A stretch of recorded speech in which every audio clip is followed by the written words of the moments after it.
ಪಾಯ್ಸನ್ನ ಕೊಟ್ಟಾಗಿದೆ. ಅದನ್ನ ಚಾರು ಕುಡ್ದು ಆಗಿದೆ.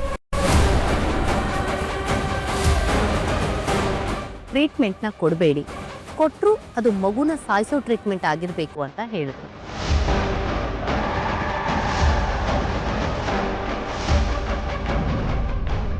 ಅದಕ್ಕೆ ನಾನು ದುಡ್ಡನ್ನ ತಗೊಂಡೆ.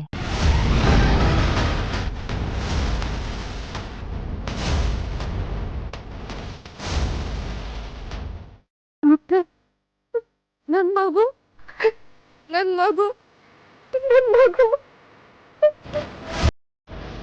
ಗಾಬರಿ ಆಗ್ಬೇಡಿ, ಜೀವ ಕೊಡೋ ಡಾಕ್ಟ್ರು ಜೀವ ತೆಗಿಯಲ್ಲ. ಮಗು ಸೇಫ್ ಆಗಿದೆ.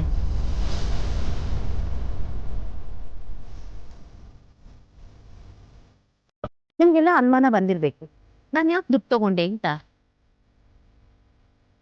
ನಾನು ದುಡ್ಡು ತಗೊಂಡಿಲ್ಲ ಅಂದಿದ್ರೆ ನನ್ನಿಂದ ಆ ಕೆಲಸ ಆಗ್ಲಿಲ್ಲ ಅಂತ ಅವ್ರ ಮಗುನ ಸಾಯಿಸೋದಿಕ್ಕೆ ಬೇರೆ ಮಾರ್ಗ ಹುಡುಕ್ತಿದ್ರು. ಹೇಳಿ ಮೇಡಮ್, ನೀವು ಫೋನ್ ಮಾಡಿದ್ಯಾರು? ಇನ್ನು ಹುಟ್ಟಿರೋ ಮಗುನ ಹೇಳಿದ್ಯಾರು? ನನಗೆ ಫೋನ್ ಮಾಡಿ ಮಗುನ ಸಾಯ್ಸಕ್ ಹೇಳಿದ್ದು ಒಬ್ರು ಲೇಡಿ. ಅವ್ರ ಫೋನ್ ನಂಬರ್ ಇದೆ ನನ್ನ ಹತ್ರ. ಅವ್ರ ಹೆಸರು ಮಾನ್ಯತಾ ಅಂತ.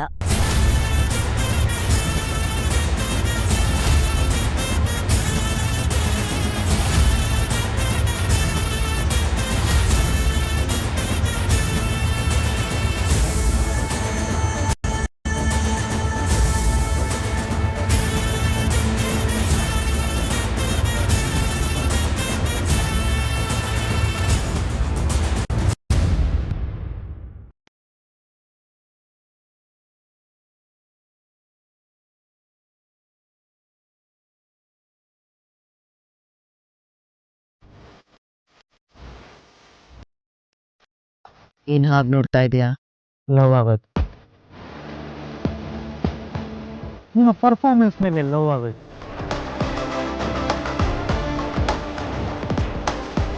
ವಾ, ಏನು ಪರ್ಫಾರ್ಮೆನ್ಸು, ಏನು ಕತೆ ಅಲ್ಲ. ಯಾರ್ಯಾರಿಗೋ ಅವಾರ್ಡ್ ಕೊಡ್ತಾರೆ, ಖತರ್ನಾಕ್ ವಿಲನ್ ಅಂತ ಆ ಅವಾರ್ಡ್ನ ನಿಮಗೆ ಕೊಡ್ಬೇಕಲ್ವಾ? ಅಲ್ಲ, ಇದೆಲ್ಲ ಸುಳ್ಳು ಅಂತ ಗೊತ್ತಿದ್ದು ನಿಮ್ಮ ಮಾತನ್ನ ಕೇಳ್ತಾ ಇದ್ರೆ ನಮ್ಮ ಕರಳೆ ಕಿವುಚಿ ಕೆಳಗಡೆ ಬಿದ್ದು ವಿಳವಿಳ ಅಂತ ಒದ್ದಾಡುತ್ತೆ. ಅಂಥದ್ರಲ್ಲಿ ನಿಮ್ಮ ಮಗಳು ಆ ಚಾರು ನಿಮ್ಮ ಮಾತನ್ನ ಸತ್ಯ ಅಂತ ನಂಬ್ಕೊಂಡು ಇದನ್ನೆಲ್ಲ ಕೇಳ್ತಾ ಇದ್ರೆ ಅವಳ feelings, I love it. Rose, ಹೇಳಿ ರೋಸ್, ಈಗ ನಿಮ್ಮ ಪ್ರಕಾರ ನಿಮ್ಮ ಮಗಳ ಫೀಲಿಂಗ್ಸು ಹಿಂಗಿರ್ಬೋದು? ಇನ್ ಹೇಗಿರುತ್ತೆ? ಅವಳಿಗಾಗಿರೋ ನೋವನ್ನ ಮರೆತು ನನಗ್ ಹೇಗ್ ಸಮಾಧಾನ ಮಾಡ್ಬೇಕು ಅಂತ ಗೊತ್ತಿಲ್ಲದೆ ತುಂಬಾನೇ ಫೀಲ್ ಮಾಡ್ಕೋತಾ ಇದ್ದಾಳೆ. ರೋಸ್, ನಿಮ್ಮ ಸ್ಟ್ರಾಟಜಿನೇ ನನಗೆ ಅರ್ಥ ಆಗ್ತಾ ಇಲ್ಲ. ಅಲ್ಲ, ಮೊದಲು ಅವ್ರ ಅತ್ತೆ ಅಂದ್ರೆ ಆ ಜಾನ್ಕಮ್ಮಂಗೆ ಫೋನ್ ಮಾಡಿದ್ರಿ, ಅದಾ ನಿಮ್ಮ ಮಗಳು ಚಾರುಲತಂಗೆ ಫೋನ್ ಮಾಡ್ತೀರಾ. ಇದ್ರೊಳಗಡೆ ಏನಿದೆ ಅನ್ನೋದು ನಮ್ಗೆ ಅರ್ಥನೇ ಆಗ್ತಾ ಇಲ್ವಲ್ಲ. ಆಗ್ಲೇ ಹೇಳಿಲ್ವಾ, ಡೈರೆಕ್ಟ್ ಆಗಿ ನಾನು ಬೇಬಿ ಕಾಲ್ ಮಾಡಿದ್ರೆ ಯಾಕೆ ಫೋನ್ ಮಾಡಿದೆ ಏನು ಅಂತ ಡೌಟ್ ಆಗ್ತಾ ಇತ್ತು. ಶಿಕೆ ಮೊದಲು ಅವ್ರ ಅತ್ತೆಗೆ ಫೋನ್ ಮಾಡಿದ್ರಿಂದ ಅನ್ಎಕ್ಸ್ಪೆಕ್ಟೆಡ್ ಆಗಿ ವಿಷಯ ನನಗೆ ಗೊತ್ತಾಗಿ ಶಾಕ್ ಆಗಿ ಟೆನ್ಷನ್ ಆಗಿ ಫೋನ್ ಮಾಡಿದ್ದೀನಿ ಅಂತ ಅನ್ಕೊಂಡಿದ್ದಾಳೆ. ನಾವೇ ಪ್ಲಾನ್ ಮಾಡಿದ್ರು ನಾವು ಪ್ಲಾನ್ ಮಾಡಿದ್ದು ಅಂತ ಯಾರಿಗೂ ಗೊತ್ತಾಗಬಾರ್ದು. ಅದೇ ಈ ಮಾನ್ಯತಾ ಸ್ಟೈಲ್.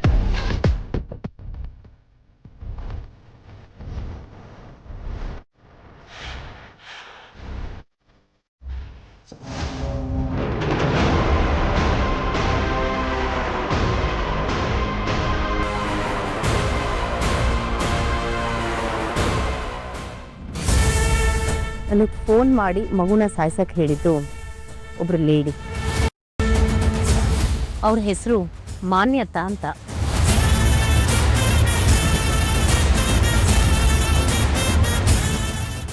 ಬೇಬಿ, ನಾನು ಹಾಸ್ಪಿಟ್ಲಿಗೆ ಬರೋಣ ಅನ್ಕೊಂಡೆ.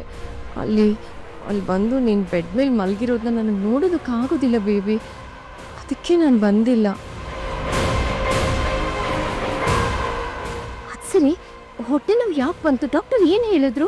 ಅಂಥದ್ದು ಏನು ತಿಂದೆ ಬೇಬಿ ನೀನು? ಸ್ವಲ್ಪ ಕೇರ್ಫುಲ್ ಆಗಿರ್ಬೇಕಲ್ವಾ ಬೇಬಿ. ನೀನು ಹುಟ್ಟೋ ಮಗು ಮೇಲೆ ನಾನು ಎಷ್ಟೆಲ್ಲ ಕನಸು ಕಟ್ಕೊಂಡಿದ್ದೀನಿ ಅಂತ ನಿನಗೆ ಗೊತ್ತಾ? ಗರ್ಲ್ ಬೇಬಿ ಹುಟ್ಟಿದ್ರೆ ಯಾವ ಹೆಸರಿಡ್ಬೇಕು, ಬಾಯ್ ಬೇಬಿ ಹುಟ್ಟಿದ್ರೆ ಯಾವ ಹೆಸರಿಡ್ಬೇಕು, ಯಾವ ಸ್ಕೂಲಿಗೆ ಕಳಿಸ್ಬೇಕು ಅಂತ ಎಲ್ಲ ಈಗಲೇ ಡಿಸೈಡ್ ಮಾಡಿಬಿಟ್ಟಿದೆ ಗೊತ್ತಾ? ಎಲ್ಲರೂ 9 ತಿಂಗಳಾದ್ಮೇಲೆ ತವ್ರ ಮನೆಗೆ ಕರ್ಕೊಂಡು ಬರ್ತಾರೆ, ಆದ್ರೆ ನಾನು 7 ತಿಂಗಳಿಗೆ ಕರ್ಕೊಂಡು ಬರ್ಬೇಕು ಅಂತಿದ್ದೀನಿ. ಅಯ್ಯೋ, ಮಗು ಹುಟ್ಟಿದ್ಮೇಲೆ ನಿನ್ ಬಾಣಂತನನ ಹೇಗೆಲ್ಲ ಮಾಡ್ಬೇಕು ಅಂತ ಈಗಲೇ ಎಲ್ಲ ಪ್ರಿಪೇರ್ ಮಾಡ್ತಾ ಇದ್ದೀನಿ.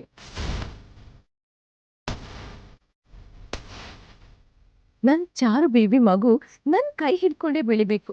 ಆಗ ನಾನು ನಿನ್ನನ್ನು ಬೆಳೆಸಿದ್ದು, ನಿನ್ ಜೊತೆ ಮಾತಾಡಿದ್ದು, ಆಟ ಆಡಿದ್ದು, ನೀನು ಮಾತು ಕಲ್ಸಿದ್ದು ಎಲ್ಲ ನೆನಪಾಗ್ಬೇಕು. ಅಯ್ಯೋ, ನಾನು ಮಾತಾಡ್ತಾನೇ ಇದ್ದೀನಿ. ಹಾಸ್ಪಿಟ್ಲಿಂದ ನೇರವಾಗಿ ಇಲ್ಲಿಗೆ ಬಂದಿದ್ದೀರಾ ಅಂತ ಅನ್ಸುತ್ತೆ. ನಿಮ್ಗೇನು ತೊಂದರೆ ಆಗಿಲ್ಲ ಅಲ್ಲ? ಮಗುಗೇನು ತೊಂದರೆ ಆಗಿಲ್ಲ ಅಲ್ಲ?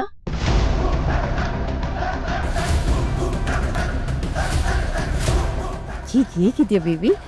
ಏನು ತೊಂದರೆ ಆಗಿಲ್ಲ ತಾನೆ? ನನ್ನ ಮೊಮ್ಮಗುಗೇನು ತೊಂದರೆ ಆಗಿಲ್ಲ ಅಲ್ಲ? ಏನೂ ಆಗಿರೋದಿಲ್ಲ, ಏನು ಆಗೋದೇ ಇಲ್ಲ ಅಂತ ನನಗೆ ಚೆನ್ನಾಗಿ ಗೊತ್ತು. ದೇವ್ರಂತ ಅತ್ತೆ, ಮುತ್ತಿನಂತ ಗಂಡ, ಅದು ಅಲ್ಲದೆ ಮುಕ್ಕೋಟಿ ದೇವ್ರುಗಳ ಆಶೀರ್ವಾದ ನನ್ನ ಬೇಬಿ ಮೇಲಿರುವಾಗ ನನ್ನ ಬೇಬಿ ಮಗುಗೆ ಏನು ಆಗೋದಿಲ್ಲ ಅಂತ ನನಗೆ ಚೆನ್ನಾಗಿ ಗೊತ್ತು.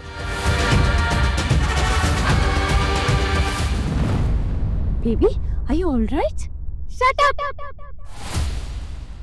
ನನ್ನ ಮುಟ್ಟು ಬೇಡ.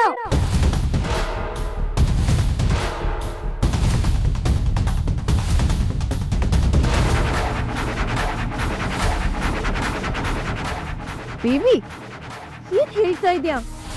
ದೂರ ಹೋಗು. ನಿನ್ನ ನೆರಳು ಕೂಡ ನನ್ನ ಸೋಕಬಾರ್ದು.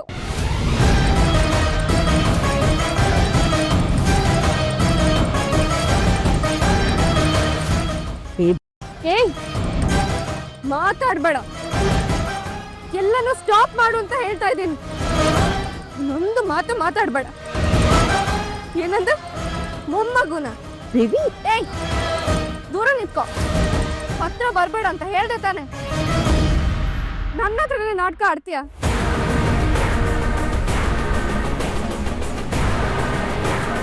ಬೇಬಿ, ನೀನು ಏನ್ ಹೇಳ್ತಾ ಇದೀಯ ಅಂತ ನಂಗೆ ಅರ್ಥ ಆಗ್ತಾ ಇಲ್ಲ ಬೇಬಿ.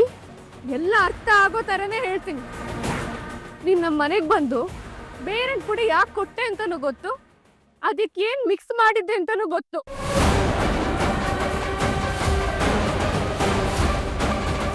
ನೀನು ನನ್ನ ಮಗನ ಸಾಯಿಸೋಕೆ ನೋಡಿದ್ದು ಗೊತ್ತು, ಡಾಕ್ಟರಿಗೆ ಫೋನ್ ಮಾಡಿದ್ದು ಗೊತ್ತು, ಡಾಕ್ಟರ್ಗೆ ಮಗನ ಸಾಯಿಸೋದಕ್ಕೆ 5 ಲಕ್ಷ ಕೊಟ್ಟಿದ್ದು ಗೊತ್ತು.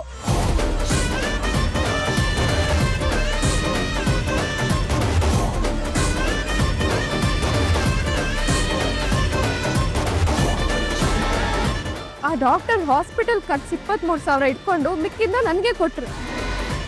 ಆ ದುಡ್ಡಿಗೆ ನನ್ನ ಗಂಡನ ದುಡ್ಡು 23,000 ಸೇರಿಸಿ ತಗೊಂಡು ಬಂದಿದ್ದೀನಿ.